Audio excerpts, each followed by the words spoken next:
Hi everyone. நம்ம இந்த செஷனில் வந்து பிஎன்எஸ்எஸ் பாரதிய நாகரிக் சுரக்ஷா சன்ஹிதா 2023 வந்து சாப்டர் 3 பவர் ஆஃப் கோர்ட்ஸ் பார்க்கலாம். நம்ம வந்து கான்ஸ்டிடியூஷன் ஆஃப் கிரிமினல் கோர்ட்ஸ் பார்த்து முடிச்சிட்டோம் இல்லையா சாப்டர் 2ல். இப்போ வந்து பவர் ஆஃப் கோர்ட்ஸ், இது சாப்டர் 3. ஓகேவா? இது வந்து செக்ஷன் 21 ஆரம்பிக்குது. அங்கே கிரிமினல் ப்ரொசீஜர் கோடில் வந்து செக்ஷன் 26 வரும். சரியா? ஸோ வந்து செக்ஷன் 21 என்னது? எந்த அஃபென்சஸை வந்து இந்த இப்போ நான் சொன்னேன்ல இதுக்கு முன்னாடி கான்ஸ்டியூஷன் ஆஃப் கோர்ட்ஸ் எந்தெந்த கோர்ட் சொன்னேன், ஒரு 4 விதமான கோர்ட் சொல்லியிருப்பேன்.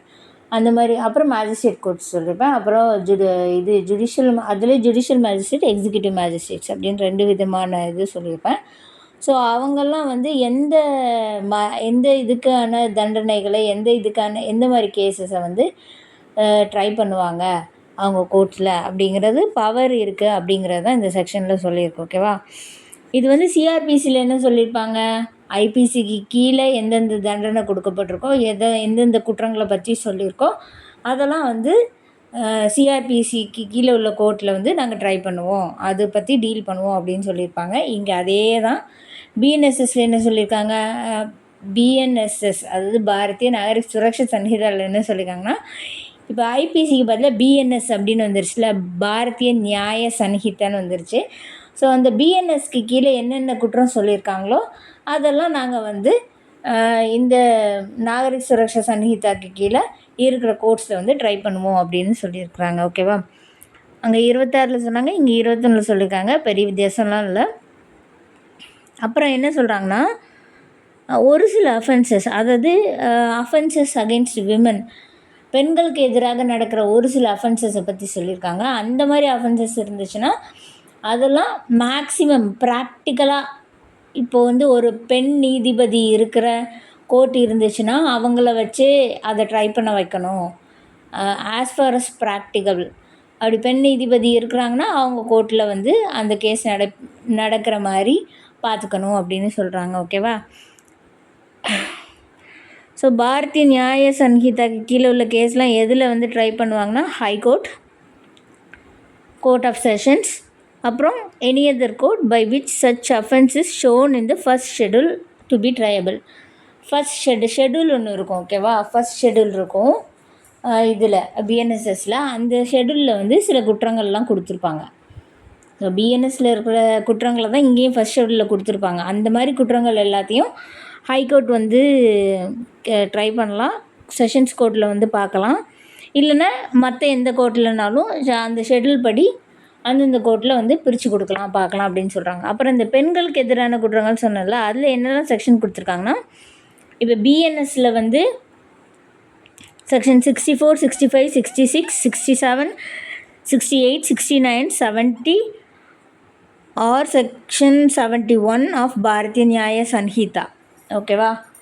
இந்த செக்ஷன்ஸ் எல்லாம் நமக்கு தெரிஞ்சால் தான் இதில் வந்து விமன் ஜட்ஜஸ் இருக்கிற கோர்ட்டில் வந்து ட்ரை பண்ணுறதுக்கு ஆஸ் ஃபார் அஸ் ப்ராக்டிகல் அந்த மாதிரி தான் பண்ணணும், அதுதான் நல்லது அப்படிங்கிற மாதிரி சொல்லியிருக்காங்க. ஸோ அப்போ நமக்கு என்ன தெரியணும், இப்போ சொன்னேன்ல செக்ஷன் 64, 65, 66, 67, 68, 69, 70 அதெல்லாம் என்னென்னு முதல்ல தெரிஞ்சிருக்கணும். அது பெண்களுக்கு எதிரான குற்றம்னு நான் பொதுவாக சொல்லிட்டேன். 64 ஆஃப் பிஎன்எஸ் என்னதுன்னா பனிஷ்மெண்ட் ஃபார் ரேப். அப்புறம் வந்து 65 என்னதுன்னா அதே தான், ரேப்புக்கு பனிஷ்மெண்ட் தான். ஆனால் வந்து இன் சர்டன் கேசஸ் அப்படின்னு சொல்லுவாங்க. இப்போ 12 வயதிற்கு உட்பட்ட பெண் குழந்தைய வந்து ரேப் பண்ணுறதுக்கெலாம் எந்த மாதிரி அஃபென்ஸ்னால் 65ல் சொல்லியிருப்பாங்க. ஸோ இந்த அஃபென்ஸ் என்னது, இதுக்கான குற்றங்கள் என்னது, இதுக்கான தண்டனை என்னது அப்படிங்கிறத நான் உங்களுக்கு வந்து பாரதிய நியாய சன்ஹிதா எடுக்கும்போது நான் சொல்கிறேன். ஓகேவா? இப்போ வந்து நம்ம பிஎன்எஸ்எஸ் தெரிஞ்சுக்கணும் அப்படிங்கிறதுக்காண்டி நான் ஒரு ஓவர்வியூ மட்டும்தான் கொடுக்குறேன். 66ல் என்ன சொல்லியிருப்பாங்க, அந்த மாதிரி ரேப் பண்ணி ஒரு பெண் அதன் மூலமாக இறந்துட்டாங்க, இல்லைன்னா அவங்க வந்து ஒரு வெஜிடேட்டிவ் ஸ்டேட்டுக்கு போயிட்டாங்க, அதுக்கப்புறம் அவங்களால செயல்படவே முடியாத ஒரு நிலைமைக்கு போயிட்டாங்கன்னா அவங்களுக்கு எந்த மாதிரி தண்டனை கொடுப்பாங்கிறத 66ல் சொல்லியிருப்பாங்க பிஎன்எஸில். 67ல் வந்து sexual intercourse by husband upon his wife during separation. அதாவது ஹஸ்பண்ட் ஒய்ஃப் வந்து பிரிஞ்சிருக்காங்க, இந்த மாதிரி எங்களுக்கு விருப்பம் இல்லாமல் நாங்கள் பிரிஞ்சிருக்கிற நிலமையில வலுக்கட்டாயமாக என்கிட்ட வந்து உறவு மேற்கொண்டார் அப்படின்னு கம்ப்ளைண்ட் கொடுத்தாங்கன்னா அதுக்கு என்ன தண்டனை அப்படிங்கிறத 67 சொல்லியிருப்பாங்க. 68 வந்து by a person in authority, அதாவது அத்தாரிட்டியாக இருப்பாங்கள்ல, மேல் அதிகாரியாக இருப்பாங்க, சில நேரம் போலீஸ் அதிகாரியாக இருப்பாங்க. இந்த மாதிரி அத்தாரிட்டேட்டிவ் பொசிஷனில் இருக்கிறவங்க ஒரு பெண்ணை வந்து தவறாக பயன்படுத்தி அவங்க கூட உறவு மேற்கொண்டா அதுக்கு என்ன தண்டனை அப்படிங்கிறது 68 ஆஃப் பிஎன்எஸ்ல சொல்லியிருப்பாங்க. 69 ஆஃப் பிஎன்எஸ் வந்து இப்போ புதுசாக ஆட் பண்ணியிருக்காங்க. ஓகேவா? 69ல் என்ன அப்படின்னா என்ன சொல்லியிருக்காங்கன்னா டெசிட்ஃபுல் மீன்ஸ், அதாவது உன்னை கல்யாணம் பண்ணிக்குவேன் அப்படின்னு சொல்லி ஏமாற்றி ஒரு பெண்ணை உறவு மேற்கொண்டு, அதாவது ஏமாற்றணுங்கிற நோக்கத்தில் வந்து ஏற்கனவே கல்யாணம் பண்ணிக்கிற எண்ணமே இல்லாமல் அதை ஏமாத்துகிற நோக்கத்திலே அவங்கள ஏமாற்றி அவங்க கூட உறவில் இருக்கிறாங்கன்னா அதுக்கு என்ன தண்டனை அப்படின்னு சொல்லியிருக்காங்க. அதே மாதிரி இந்த உங்களுக்கு ஏதோ ஒரு பெனிஃபிட் கிடைக்குது, ஒரு ப்ரமோஷன் வாங்கி தரேன், இல்லைனா அப்படி பண்ணலாம் இப்படி பண்ணலாம் அது பண்ணிப்பேன் அப்படின்னு சொல்லி வந்து ஏமாற்றி அந்த பெண்ணை வந்து ஒரு நம்பிக்கை கொடுத்து இது பண்ணுறத வந்து அதுக்கு என்ன தண்டனை அப்படின்னு 69ல் சொல்லியிருக்காங்க. அப்புறம் 70ல் வந்து கேங் ரேப்பு, இதில் பிஎன்எஸ் சொல்லியிருக்காங்க. ஓகே, ஸோ இப்போ சொன்னேன்ல இந்த மாதிரி குற்றங்களெல்லாம் ட்ரை பண்ணும்போது, பெண்களுக்கு எதிரான இந்த குற்றங்கள்லாம் ட்ரை பண்ணும்போது பெண் நீதிபதி இருக்கிற கோர்ட்டில் வந்து நீங்கள் ட்ரை பண்ணணும் as for us possible, practicable அப்படின்னு சொல்லியிருக்கிறாங்க. ஓகேவா? இது அப்புறம் என்ன சொல்லியிருக்காங்கன்னா எனி அதர் லா, வேறு எந்த லாவாவது வந்து ஸ்பெஷலாக வந்து மென்ஷன் பண்ணியிருக்கு, இது இந்த கோர்ட்டில் தான் நீங்கள் ட்ரை பண்ணணும் அப்படின்னு அந்த லாவில் மென்ஷன் பண்ணியிருந்தாங்கன்னா அது அந்த லாவில் என்ன மென்ஷன் பண்ணியிருக்காங்களோ அந்த கோர்ட்டில் தான் பண்ணணும். அப்படி எதுவுமே மென்ஷன் பண்ணாமல் இருக்குது அப்படின்னா வந்து இந்த பிஎன்எஸ்எஸ்க்கு கீழே இருக்கிற கோர்ட்டில் வந்து ஷெட்யூல் 1க்கு கீழே என்னென்ன சொல்லியிருக்காங்களோ அந்த மாதிரி நீங்கள் வந்து கேஸை டீல் பண்ணிக்கலாம்னு சொல்லியிருக்காங்க.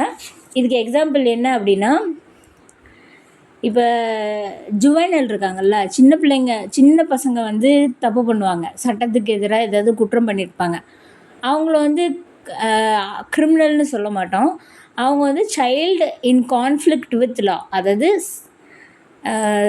குழந்தை சட்டத்திற்கு முரணான குழந்தை அப்படிங்கிற மாதிரி தான். ஓகேவா? அவங்க வந்து சைல்டு தான் எப்படின்னாலும். ஸோ அவங்கள வந்து நார்மலாக மற்றவங்கள ட்ரை பண்ணுற கோர்ட்டில் வந்து ட்ரை பண்ணக்கூடாது. அவங்களுக்கு ஜுவைனல் ஜஸ்டிஸ் போர்டுன்னு இருக்குது. ஸோ அங்கே தான் அவங்களுக்கு வந்து அவங்களுக்கான விசாரணை நடக்கணும். அதுக்கப்புறம் அவங்களுக்கு வந்து அவங்கள சீர்திருத்துறதுக்கு சீர்திருத்த பள்ளியெல்லாம் இருக்கும், அங்கே தான் அனுப்புவாங்க. ஸோ அதில் வந்து இப்போ வந்து இதுக்கு ஒரு ஆக்டெல்லாம் இருக்குது, ஜுவைனலுக்குன்னே ஆக்ட் இருக்குது. ஓகேவா? Juvenile justice care and protection ஆக்ட்னு இருக்குது, care and protection of children ஆக்ட்னு இருக்குது. ஸோ அதில் வந்து ஸ்பெசிஃபிக்காக மென்ஷன் பண்ணியிருக்கிறாங்க என்ன இந்த மாதிரி ஜுவைனல் ஜஸ்டிஸ் போர்டில் பண்ணணும். இந்த மாதிரி சில ஆக்ட்ஸ் இருக்கும், ஸ்பெஷல் ஆக்ட்ஸு. அதில் வந்து எந்த கோர்ட்டுமே நீங்கள் எதுவுமே சொல்லலை அப்படின்னா அந்த குற்றம் வந்து ஃபஸ்ட் ஷெட்யூலில் இருந்துச்சுன்னா இந்த பிஎன்எஸ்எஸ்க்கு கீழே ட்ரை பண்ணுவாங்கன்னு சொல்கிறாங்க. ஓகேவா? ஸோ புரிஞ்சுதா இது? ஓகே, நம்ம நெக்ஸ்ட்டு செக்ஷன் பார்ப்போமா? ஓகே, நெக்ஸ்ட்டு செக்ஷன் வந்து செக்ஷன் 22 பிஎன்எஸ்எஸில், இது வந்து சிஆர்பிசியில் செக்ஷன் 28 சொல்லியிருப்பாங்க. ஓகேவா? ஸோ 22ல் என்ன சொல்கிறாங்கன்னா, ஹை கோர்ட்டும் செஷன்ஸ் கோர்ட்டும் எந்த தண்டனை வந்து விதிக்கலாம், அவங்களுக்கு எவ்வளோ பவர் இருக்குது அப்படிங்கிறத பற்றி சொல்லியிருக்காங்க. சிஆர்பிசியில் இருந்து செக்ஷன் 28ல் இருந்து சப்கிளாஸ் 3ல் வந்து சப்செக்ஷன் 3ல் வந்து அசிஸ்டன்ட் செஷன் ஜட்ஜுக்கு என்ன பவர் அப்படிங்கிறத பற்றி சொல்லியிருப்பாங்க. அந்த கிளாஸை மட்டும் இதில் ரிமூவ் பண்ணிட்டாங்க. ஏன்னா அசிஸ்டன்ட் செஷன்ஸ் ஜட்ஜ் அப்படிங்கிற ஒரு பொறுப்பே இல்லையா? ஸோ அதை மட்டும் ரிமூவ் பண்ணியிருக்காங்க. மற்றபடி வந்து சேம் தான். ஹைகோர்ட் வந்து எந்த தண்டனை வேணாலும் கொடுக்கலாம். ஓகேவா? லாக்கு கீழே என்னென்ன தண்டனை கொடுக்கலான்ட்டு இருக்கோ அந்த எல்லா தண்டனையும் கொடுக்குறதுக்கான பவர் வந்து ஹைகோர்ட்டு இருக்குது. அப்புறம் sessions judge, additional sessions judge, இவங்க எந்த மாதிரி தண்டனை கொடுக்கலாம் அப்படின்னா இவங்களும் எல்லா தண்டனையும் கொடுக்கலாம். சட்டம் என்னென்ன தண்டனை கொடுக்கலாம் அப்படின்னு சொல்லுதோ அது எல்லாத்தையும் அவங்க கொடுக்கலாம். ஆனால் இவங்க வந்து மரண தண்டனை விதிக்கிறாங்கன்னு வச்சுக்கோங்களேன். மரண தண்டனைக்கு மட்டும் அவங்க வந்து ஹைகோர்ட்டில் வந்து கன்ஃபர்மேஷன் வாங்கணும். ஓகேவா? ஹைகோர்ட் வந்து யார்கிட்டையும் கேட்கணுன்னு தேவையில்ல. ஆனால் செஷன்ஸ் ஜட்ஜோ அடிஷ்னல் செஷன்ஸ் ஜட்ஜோ அவங்க மரண தண்டனை கொடுக்குறாங்க அப்படின்னா ஹைகோர்ட்டுக்கிட்ட கன்ஃபர்மேஷன் வாங்கணும். ஓகேவா? இதுதான் செக்ஷன் 22. அப்புறம் செக்ஷன் 23. செக்ஷன் 23ல் வந்து மேஜிஸ்ட்ரேட் வந்து எந்த தண்டனை கொடுக்கலாம் அப்படின்னு சொல்கிறாங்க. ஓகே, அடுத்து வந்து செக்ஷன் 23. இது வந்து மேஜிஸ்ட்ரேட் எந்த பவர், மேஜிஸ்ட்ரேட்டுக்கு என்ன பவர் இருக்குது, அவர் என்ன தண்டனை கொடுக்கலான்னு சொல்லியிருக்காங்க. சிஆர்பிசியோட கம்பேர் பண்ணிங்கன்னா சிஆர்பிசியில் செக்ஷன் 29 சொல்லியிருப்பாங்க. அதில் வந்து சப்செக்ஷன் 4 வந்து மெட்ரோபாலிட்டன் மேஜிஸ்ட்ரேட்டுக்கு என்ன பவர் உண்டுன்னு சொல்லியிருப்பாங்க. இங்கே மெட்ரோபாலிட்டன் மேஜிஸ்ட்ரேட்டே எடுத்து விட்டாங்க பிஎன்எஸ்எஸில். அதனால அந்த ஒரு மாற்றத்தை பண்ணியிருக்காங்க. இன்னொன்று வந்து ஃபைன் வந்து கொஞ்சம் அதிகரிச்சிருக்காங்க. அப்புறம் வந்து கம்யூனிட்டி சர்வீஸ் அப்படிங்கிற இன்னொரு தண்டனையை வந்து எக்ஸ்ட்ராவாக சிஆர்பிசியில் சொல்லியிருக்காங்க. ஏன்னா வந்து நமக்கு பிஎன்எஸ் பாரதிய நியாய சன்ஹிதாவில் வந்து கம்யூனிட்டி சர்வீஸை ஒரு தண்டனையாக வந்து இப்போ அறிமுகப்படுத்தியிருக்காங்க இல்லையா? நமக்கு ஐபிசியில் வந்து என்னென்ன தண்டனை உண்டு, டைப்ஸ் ஆஃப் பனிஷ்மெண்ட் அப்படின்னு பார்த்திங்கன்னா டெத் பெனால்ட்டி, லைஃப் இம்ப்ரெசன்மெண்ட், அதாவது மரண தண்டனை, ஆயுள் தண்டனை, அப்புறம் இம்ப்ரெசன்மெண்ட், அது வந்து ஜெயிலில் போடுறது இம்ப்ரெசன்மெண்ட்லேயே 2 வகையான உண்டு. ஒன்று ரிகரஸ் இம்ப்ரெசன்மெண்ட், கடுங்காவல் தண்டனை. இன்னொன்று சிம்பிள் இம்ப்ரெசன்மெண்ட், அது சாதாரண தண்டனை. இன்னொன்று ஃபோர்ஃபீச்சர் ஆஃப் ப்ராப்பர்ட்டி, அதாவது சொத்து பறிமுதல் பண்ணுறது. இன்னொன்று ஃபைனு தெரியல, ஃபைன் கட்ட சொல்கிறது. இப்போ வந்து இதுதான் நமக்கு ஐபிசிக்கு கீழே நமக்குள்ள டைப்ஸ் ஆஃப் பனிஷ்மெண்ட், எந்தெந்த வகையான தண்டனை உண்டு. இப்போ பிஎன்எஸில் வந்து கம்யூனிட்டி சர்வீஸ், சமூக சேவையும் புதுசாக ஆட் பண்ணியிருக்காங்க. அதாவது சம்பளம் இல்லாமல் சமூக சேவை பண்ணுறது. ஓகேவா? அதை ஒரு எக்ஸ்ட்ராவாக ஆட் பண்ணியிருக்காங்க. ஸோ பெட்டி அஃபென்சஸ் எல்லாத்துக்கும் வந்து நீங்கள் பப்ளிக் சர்வீஸ் ஏதாவது பண்ணுங்கள் அப்படின்னு சொல்லிடலாம். ஓகேவா? இது பிஎன்எஸில் இது சொல்லியிருக்கிறாங்க. பிஎன்எஸ்எஸில் அதனால அதையும் ஆட் பண்ணி அதை வந்து ஜட்ஜு கொடுக்கலாம், மேஜிஸ்ட்ரேட் கொடுக்கலாம் அப்படின்னு சொல்லியிருக்கிறாங்க. அப்புறம் என்ன சொல்லியிருக்காங்க, சீஃப் ஜுடிஷியல் மேஜிஸ்ட்ரேட் என்னெல்லாம் கொடுக்கலாம், இது எல்லாமே வந்து பாசிட்டிவ் கனெக்டேஷனில் தான் இருக்கும். சரியா? ஆரம்பிக்கும் போதே வந்து எல்லா தண்டனையும் அவர் கொடுக்கலாம் லாக்கு கீழே அப்படின்னு சொல்லிட்டு எந்தெந்த தண்டனையை கொடுக்க முடியாது அப்படின்னு சொல்லுவாங்க. ஸோ அந்த மாதிரி தான் இதுலேயே ஆரம்பிச்சிருக்காங்க. Magistrate, chief judicial magistrate may pass any sentence authorised by law except a sentence of death or of imprisonment for life or of imprisonment for a term exceeding 7 years. அதாவது வந்து சீஃப் ஜுடிஷியல் மேஜிஸ்ட்ரேட் எல்லா தண்டனையும் கொடுக்கலாம் சட்டத்திற்கு கீழே. ஆனால் அவர் எதெல்லாம் கொடுக்க முடியாதுன்னா, எக்ஸப்ஷன் என்ன அப்படின்னா வந்து மரண தண்டனை விதிக்க முடியாது, ஆயுள் தண்டனை கொடுக்க முடியாது, அப்புறம் வந்து 7 வருடத்திற்கு மேலே 7 வருடத்தை தாண்டி போகிற தண்டனை எதையும் கொடுக்க முடியாது. இது சீஃப் ஜுடிஷியல் மேஜிஸ்ட்ரேட். ஓகேவா? அப்புறம் வந்து magistrate of the first class magistrate என்ன கொடுக்கலாம், அவரும் அப்படி தான் சட்டத்திற்கு கீழே சொல்லியிருக்கிற அவரோட பவரில் இருக்கிற எல்லா தண்டனையும் அவர் கொடுக்கலாம். ஆனால் எதெல்லாம் கொடுக்க முடியாது, 3 வருடத்தை தாண்டி உள்ள தண்டனையை வந்து ஃபஸ்ட் கிளாஸ் மேஜிஸ்ட்ரேட் கொடுக்க முடியாது. அந்த மாதிரி ஃபைனுன்னு பார்த்திங்கன்னா 50,000க்கு மேலே அவரால் ஃபைன் போட முடியாது. Exceeding the years or of fine not exceeding 50,000 rupees or of both or community service. Okay, ரெண்டையும் சேர்த்து கூட கொடுக்கலாம். அதாவது 3 வருஷத்துக்கு உள்ள தண்டனையும் ஃபைனும் சேர்த்து போடலாம், இல்லைனா கம்யூனிட்டி சர்வீஸ் கொடுக்கலாம். ஓகேவா? அப்புறம் magistrate of the second class magistrate என்ன சொல்லலாம், 1 வருஷத்துக்கு கீழே என்னென்ன தண்டனை நீங்கள் கொடுக்கலாம்ல சட்டத்துக்கு கீழே அந்தந்த குற்றத்துக்கு இருக்கோ அது எல்லாம் கொடுக்கலாம். ஃபைன் வந்து 10,000க்கு மேலே போகாமல் இருக்கணும், இல்லைன்னா நீங்கள் ரெண்டையும் சேர்த்து கூட தண்டனையாக கொடுக்கலாம். அதாவது 1 வருஷத்துக்கு கீழே இருக்கிற, இப்போ சிலதுக்கெலாம் 6 மாதம் தண்டனை, அந்த 6 மாதத்தையும் ஃபைனையும் சேர்த்து அவர் கொடுக்கலாம், கம்யூனிட்டி சர்வீஸையும் அவர் தண்டனையாக கொடுக்கலாம். ஓகேவா? அதான் கம்யூனிட்டி சர்வீஸை வந்து ஆட் பண்ணியிருக்காங்க, சம்பளம் இல்லாமல் வேலை பார்க்குறது. அடுத்து செக்ஷன் 24 ஃபைன் கட்டலை அப்படின்னா என்ன தண்டனை அப்படிங்கிறது தான் செக்ஷன் 24 சொல்கிறாங்க. ஓகே, இதுக்கு வந்து டிஃபால்ட் ஆஃப் ஃபைன் கட்டாததுக்கு வந்து இவ்வளோ தண்டனை கொடுக்கணும், இத்தனை காலம் கொடுக்கணும்னு இதில் கொடுக்கல. ஏன் அப்படி கொடுக்கல அப்படின்னா, அது வந்து ஒரு பனிஷ்மெண்ட் கிடையாது.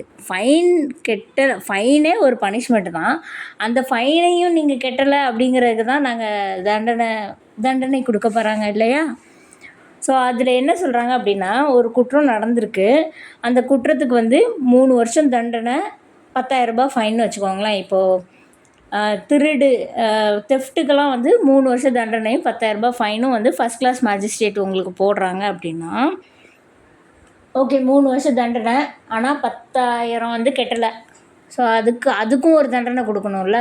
அப்போ என்ன சொல்கிறாங்க இதில் அப்படின்னா, மேக்ஸிமம் பனிஷ்மெண்ட்டில் 1/4 4ல் ஒரு பகுதியை எக்ஸ்ட்ராவாக அந்த பனிஷ்மெண்ட் டேர்மையும் ஆட் பண்ணி கொடுக்கலாம் அப்படின்னு சொல்கிறாங்க. ஓகேவா? டிஃபால்ட் ஆஃப் பனிஷ்மெண்ட்டுக்கு உங்களுக்கு புரிகிற மாதிரி சொல்லணும்னா, இப்போ தெஃப்ட் கேஸுக்கு வந்து ஃபஸ்ட் கிளாஸ் மேஜிஸ்ட்ரேட் என்ன தண்டனை கொடுக்கலாம்? 3 வருஷம் தண்டனை கொடுக்கலாம், 10,000 ரூபாய் ஃபைனு. ஓகேவா? 10,000 ரூபாவை நீங்கள் கட்டலை, அப்போ அதுக்கு ஒரு தண்டனை கொடுக்கணும். என்ன கொடுக்கணும்? இப்போ 3 வருஷம் தான் மேக்ஸிமம் பனிஷ்மெண்ட்டு, அப்படி தானே? மேக்ஸிமம் பனிஷ்மெண்ட் ஃபார் தெஃப்ட்டு வந்து 3 இயர்ஸு. இப்போ 3 இயர்ஸ்னால் என்னது? 36 மந்த்ஸ், 36 மாதங்கள். இப்போ என்ன ரூல் சொல்லியிருக்காங்க?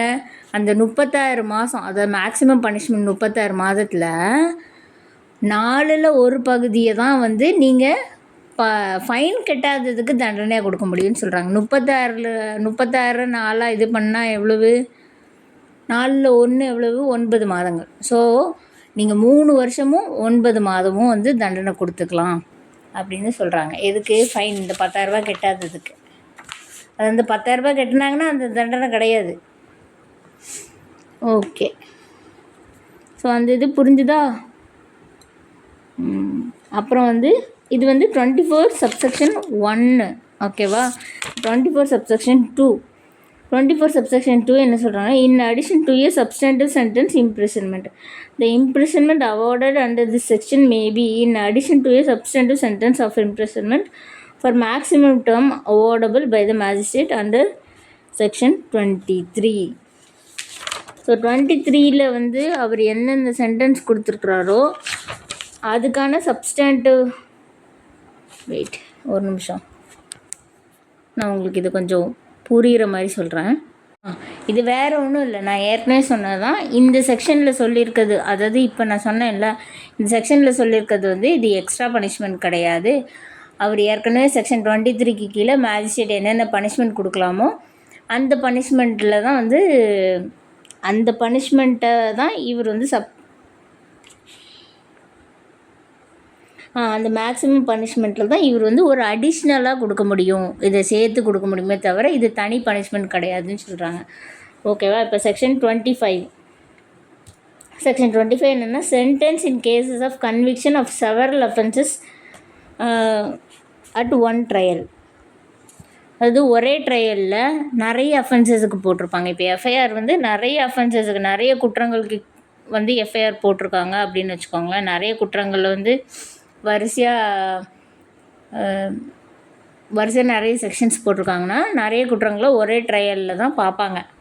அப்படி பார்த்தாங்கன்னா அதுக்கு எந்த மாதிரி தண்டனை பிரித்து கொடுப்பாங்க அப்படின்னு சொல்லியிருக்காங்க. இது வந்து சிஆர்பிசியில் செக்ஷன் 31 சொல்லியிருப்பாங்க. இங்கே வந்து செக்ஷன் 25 சொல்லியிருக்காங்க. கொஞ்சம் மாற்றங்கள் இருக்குது. ஓகேவா? அது என்னென்ன மாற்றங்கள்னால், சிஆர்பிசியில் என்ன சொல்லியிருப்பாங்கன்னா, அக்ரிகேட் பனிஷ்மெண்ட், எல்லாத்தையும் சேர்த்து பனிஷ்மெண்ட் கொடுக்குறது வந்து 14 வருஷத்தை தாண்டக்கூடாது அப்படின்னு சொல்லியிருப்பாங்க. அதாவது ஒரு ட்ரையலில் ஒருத்தங்க வந்து நிறைய குற்றங்கள் பண்ணியிருக்காங்கன்னா அதை வந்து ஒன்று கான்சிக்யூட்டிவ் பனிஷ்மெண்ட் இல்லைன்னா கான்கரண்ட்டாக கொடுக்கலான்ட்டு இருக்கும். இப்போ வந்து கான்சிக்யூட்டிவ்லி கொடுக்குறதுக்கும் கான்கரண்ட்லி கொடுக்குறதுக்கும் நமக்கு முதல் டிஃப்ரென்ஸ் தெரியணும். கான்சிக்யூட்டிவ்லி அப்படின்னா ஆட் ஆன் ஆகிக்கிட்டே போகும். ஓகேவா?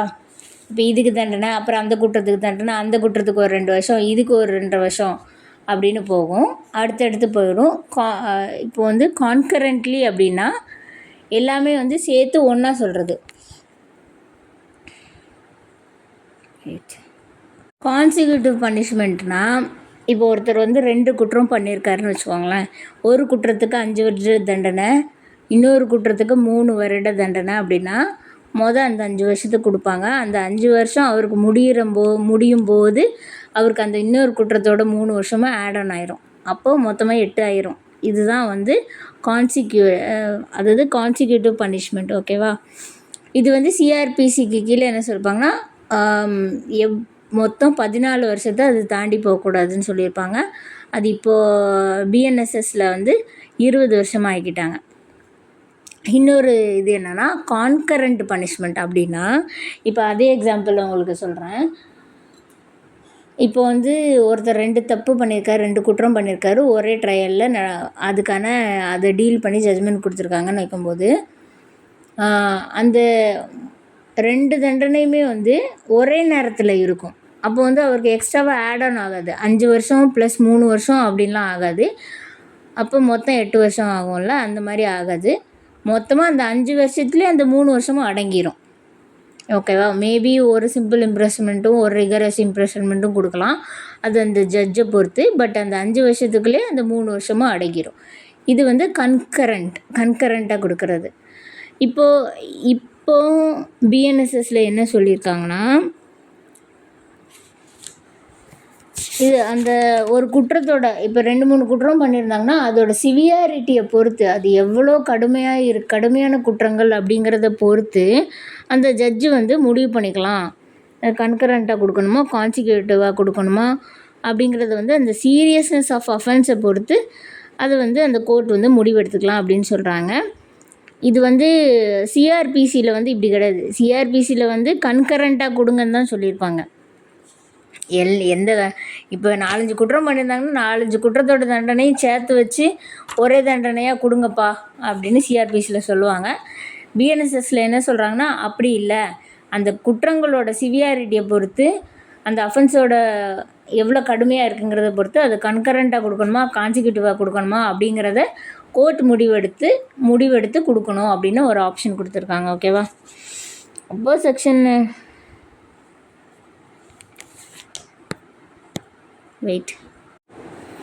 ஓகே. பட் இந்த ரூலில் வந்து இப்போ கான்கரண்ட்டாக இல்லைன்னா கான்சிக்யூட்டிவாக வந்து ஒரு பனிஷ்மெண்ட் ரன் போகுதுன்னு வச்சுக்கோங்களேன்.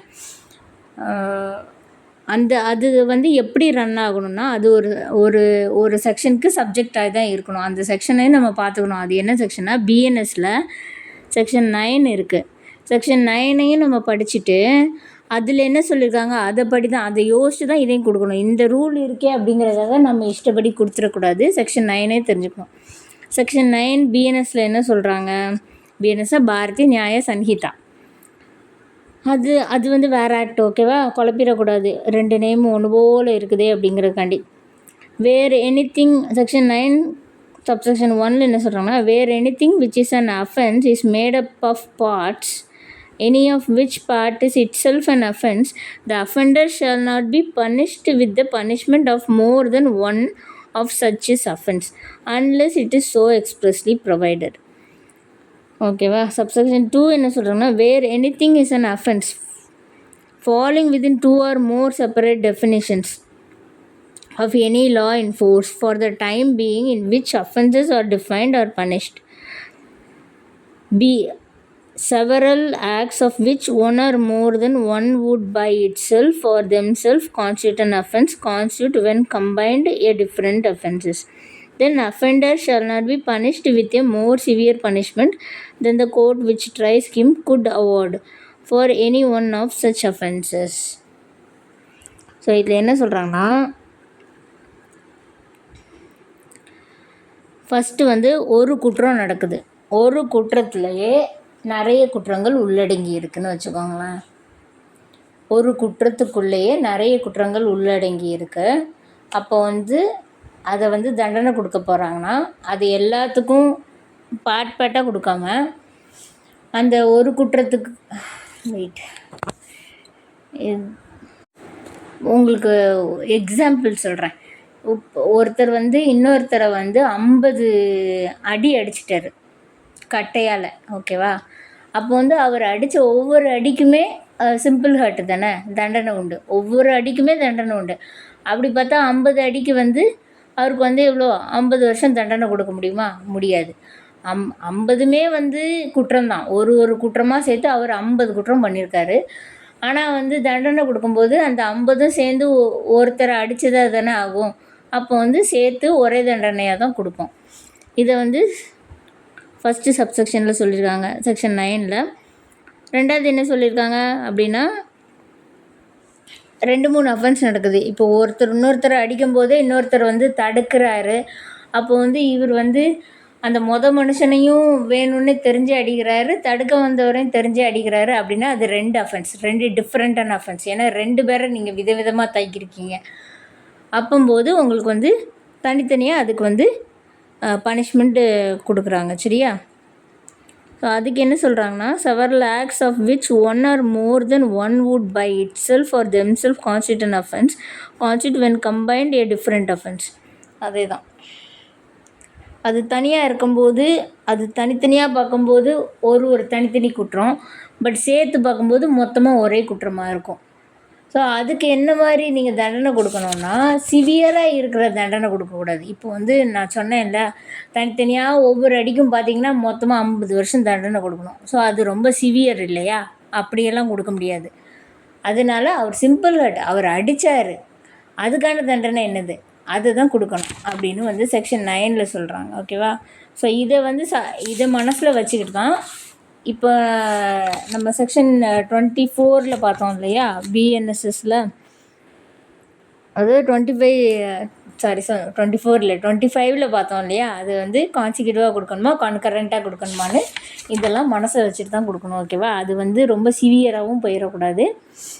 நிறைய குற்றங்கள் இருக்கும் பட்சத்தில் அது ஒரே குற்றமாக இது பண்ணிட்டு கூட தண்டனை கொடுக்கலாம். ரெண்டாவது வந்து செக்ஷன் 25 சப்செக்ஷன் 2ல் என்ன சொல்கிறாங்கன்னா, aggregate punishment for the several offence.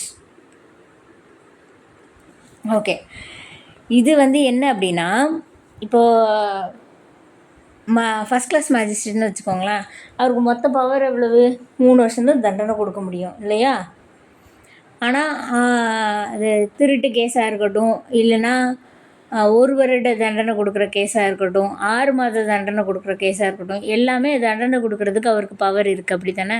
So அவர் எல்லாத்தையுமே ட்ரை பண்ணலாம். ஒரே ட்ரையலில் ட்ரை பண்ணுறாரு தனித்தனி குற்றங்களை. அப்போ வந்து சேர்த்து பார்க்கும்போது இது ஒரு 3 வருஷம், இந்த குற்றத்துக்கு 1 வருஷம், அந்த குற்றத்துக்கு 6 மாதம் அப்படின்னு பார்க்கும்போது என்ன ஆயிடுது? 3 + 1 + 6 4.5 வருஷம் ஆயிடுது. அப்போ வந்து 4.5 வருஷத்துக்கு அவர் வந்து பனிஷ்மெண்ட் கொடுக்க முடியுமா? அது வந்து பவர் இருக்குதா இதில் பிஎன்எஸ்எஸ் கீழே அப்படின்னா அதுக்கு வந்து அவருக்கு பவர் கொடுக்கல. அதனால அவர் வந்து ஹையர் கோர்ட்டுக்கு அந்த ட்ரையலை வந்து அவர் வந்து அவரோட மேலவை நீதிமன்றம் ஏதாவது ஹையர் கோர்ட்டுக்கு அனுப்பிடணுமா அப்படின்னா அப்படி அனுப்பணும்னு தேவையில்லை. ஏன்னா வந்து அவர் தனித்தனியான குற்றத்தை, தனித்தனியாக அவருக்கு பவர் இருக்கிற குற்றத்தை தான் அவர் சேர்த்து பார்க்குறாரு இல்லையா? ஸோ வந்து கன்கரண்ட் பனிஷ்மெண்ட்டோ கான்சிக்யூட்டிவ் பனிஷ்மெண்ட்டோ அவர் வந்து அவரோட பவருக்குள்ளே தான் அவர் கொடுக்குறாரு. ஸோ வந்து அந்த ஒரு காரணத்தை வச்சு மட்டுமே அவர் வேறு ஒரு கோர்ட்டுக்கு அதை ட்ரான்ஸ்ஃபர் பண்ணணும், அதை மாற்றி விடணும் அப்படிங்கிறலாம் அவசியம் கிடையாது. ஓகே, இது section 25 subsection 2.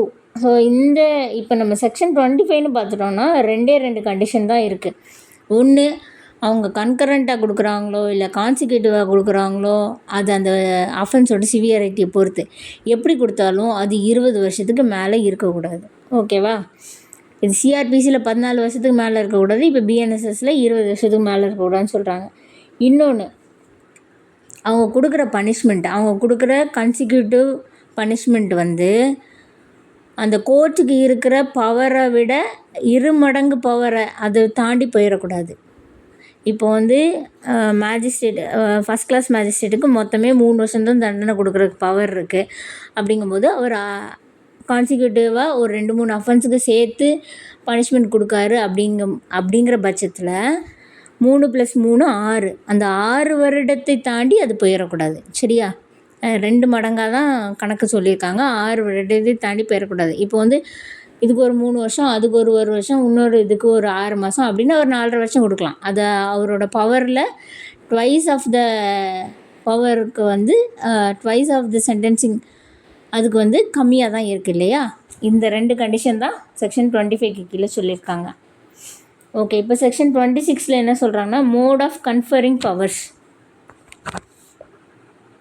Mode of conferring பவர்ஸ்னால் என்னென்னா, இது ஒன்றும் பெருசாக இல்லை. எப்படி பவர் கொடுப்பாங்க அப்படின்னா, அந்த ஸ்டேட் கவர்மெண்ட்டோ சரி, ஸ்டேட் கவர்மெண்ட்டோ இல்லை ஹைகோர்ட்டோ ஒருத்தருக்கு பவர் கொடுக்குறாங்க, எம்பவர் பண்ணுறாங்க, ஒரு ஆர்டர் மூலமாக அவர் எம்பவர் பண்ணுறாங்க அப்படின்னா, அவரோட நேமு, அவரோட ஆஃபீஸு, இப்போ மேஜிஸ்ட்ரேட்னா மேஜிஸ்ட்ரேட், ஆஃபீஸ் ஆஃப் ஜுடிஷியல் மேஜிஸ்ட்ரேட்டோ இல்லை எக்ஸிக்யூட்டிவ் மேஜிஸ்ட்ரேட்டோ அவங்க ஆஃபீஸ்க்குன்னு ஒரு வர்ச்சு இருக்கும் இல்லையா, அதை போட்டு அப்புறம் வந்து அந்த அஃபிஷியல் நேம் இருக்கும், அவங்களுக்கு அஃபிஷியல் டைட்டில் இருக்கும். அதுதான் இப்போ சொன்னேன் இல்லையா, அவங்களுக்குன்னு இப்போ வந்து collector, DRO, judicial magistrate, executive magistrate, executive magistrate 1 அவங்களுக்குன்னு ஒரு டைட்டில், தனித்தனி டைட்டில் எல்லோரும் கொடுத்துருப்பாங்க. இப்போ sessions judge, judicial magistrate class 1 அப்படிலாம் இருக்கலாம். அந்த மாதிரி டைட்டிலில் போட்டு அவங்களுக்கு வந்து பவரை வந்து ஸ்டேட் கவர்மெண்ட்டோ இல்லை ஹைகோர்ட்டோ வந்து எம்பவர் பண்ணலான்னு சொல்கிறாங்க. எப்போ இருந்து இது வந்து எஃபெக்டிவ் டேட்டுக்கு வரும் அந்த பவருங்கிறது செக்ஷன் 26 சப்செக்ஷன் 2ல் சொல்கிறாங்க. எப்போ அந்த ஒருத்தருக்கு பவர் கொடுக்குறோன்னா அந்த பவர் கொடுக்குற ஆளுக்கு எப்போ அதை வந்து கம்யூனிகேட் பண்ணுறோமோ, ஸ்டேட் கவர்மெண்ட்டோ இல்லைன்னா ஹைகோர்ட்டோ உங்களுக்கு இன்னையிலேருந்து நாங்கள் வந்து பவர் கொடுக்குறோம் அப்படின்னு கம்யூனிகேட் பண்ணுற டேட்லேருந்து அவரை வந்து எம்பவர் பண்ணிடுவாங்க. சரியா, அந்த பவர் கொடுக்கப்படும் அப்படிங்கிறத சொல்லியிருக்காங்க. செக்ஷன் 27ல் வந்து இதெல்லாம் ரொம்ப முக்கியமான செக்ஷன்ஸ் கிடையாது, தெரிஞ்சு வச்சுட்டா போதும். செக்ஷன் 27 வந்து powers of offices appointed. Okay, sorry, section 26 வந்து சிஆர்பிசியில் என்ன சொல்லியிருக்காங்கன்னு நான் சொல்லல. சிஆர்பிசியில் வந்து செக்ஷன் 32ல் கொடுத்துருப்பாங்க, இங்கே 26ல் கொடுத்துருக்காங்க. சரி, இப்போ BNSS section 27 powers of officers appointed, இது சிஆர்பிசியில் வந்து செக்ஷன் 33ல் கொடுத்துருப்பாங்க, இங்கேயும் அப்படி தான் கொடுத்துருக்காங்க, பெரிய மாற்றம்லாம் கிடையாது. அதில் என்ன சொல்லியிருக்காங்க அப்படின்னா, இது எல்லாருக்கும் தெரிஞ்ச விஷயந்தான். ஒருத்தர் வந்து ட்ரான்ஸ்ஃபரில் வேறு இடத்துக்கு, வேறு லோக்கல் ஏரியாவுக்கு போகிறாரு, அந்த வித்தின் த ஸ்டேட், அந்த ஸ்டேட்டுக்குள்ளேயே வேறு ஒரு இடத்துக்கு போகிறாருன்னா அவருக்கு இந்த இடத்துல என்ன பவர் கொடுத்துருந்தாங்களோ அதை அங்கேயும் அவர் எக்ஸசைஸ் பண்ணலாம். அப்புறம் வந்து என்ன சொல்கிறாங்க, equal of the same nature. Okay, அதே மாதிரி அதே நேச்சரில் வந்து அவர் ஈக்குவலாகவோ இல்லை ஹையர் ஆஃபீஸ்க்கோ வந்து அவர் அப்பாயிண்ட் பண்ணப்பட்டிருக்காரு அப்படின்னா, இந்த அதே ஸ்டேட்டில் பண்ணப்பட்டிருக்காரு அப்படின்னா அவரோட பவர் வந்து ஏற்கனவே என்ன பார்த்தாரோ அதே பவராக வந்து அவர் எக்ஸசைஸ் பண்ணிக்கலாம் அப்படின்னு சொல்கிறாங்க. ஓகே, ஹைகோர்ட்டும் ஸ்டேட் கவர்மெண்ட்டும் வேறு மாதிரி உங்களை டைரக்ஷன் கொடுத்துருக்காங்க, இல்லை நீங்கள் இதை எக்ஸசைஸ் பண்ணக்கூடாது, இந்த மாதிரி நீங்கள் வந்து பவரை வந்து நீங்கள் உபயோகப்படுத்தக்கூடாதுன்னு சொல்லியிருந்தால் மட்டும்தான் அந்த டைரக்ஷனுக்கு ஏற்றப்பல நீங்கள் மாற்றணும். அவங்க என்ன உங்களுக்கு ஆர்டர் கொடுத்துருக்காங்களோ அதுபடி. அப்படி இல்லைன்னா நீங்கள் ஏற்கனவே இருந்த அதே பவரை வந்து நீங்கள் எக்ஸசைஸ் பண்ணிக்கலாம் அப்படின்னு சொல்கிறாங்க. செக்ஷன் 26ல் வித்ராவல் ஆஃப் பவர்ஸு, சிஆர்பிசியில் வந்து செக்ஷன் 34ல் கொடுத்துருந்தாங்க, இங்கே 28ல் கொடுத்துருக்காங்க. இது வந்து சிஆர்பிசிக்கும் பிஎன்எஸ்எஸ்க்கும் பெரிய மாற்றம் இல்லை. வித்ராவல் ஆஃப் பவர்ஸில் என்ன சொல்கிறாங்கன்னா,